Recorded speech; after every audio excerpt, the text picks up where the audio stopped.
Кыргызстанда 15 баладан Кавасаки сымал вирустун синдрому аныкталды. Бул тууралуу Медиа 24 агенттигине эне жана баланы коргоо улуттук борборунун директору Камчыбек Узакбаев билдирди. Азыр бүт республикадагы ушундай оорулар эгерде доктурларыбыз баягы күмөн санаса, алар биздин борборго жиберет, биздин борбордо алар текшерип, диагнозун тактап дарылайбыз да. Анын айтымында учурда дагы 15 өспүрүмгө диагноз коюлуп жатат. Бирок булардын диагнозу толук тастыкталбайт деп ойлойм. Оорулуулардын абалы туруктуу оор. Өтө оор абалдагылар дагы болгон. Учурда алардын абалы турукташты. Бейтаптардын жаш курагы 2 жаштан 16 жашка чейин.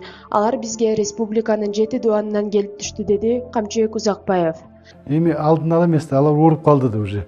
Ооруп калгандан кийин аларды болтурбай коюш үчүн жана калыптандыруу, реабилитация маселелерин күчөтүш керек да. Азыр алардын баардыгы керектүү. Биздин саламаттык сактоо министрлигинде түзүлгөн клинический протоколдун негизинде дарыланып атышат.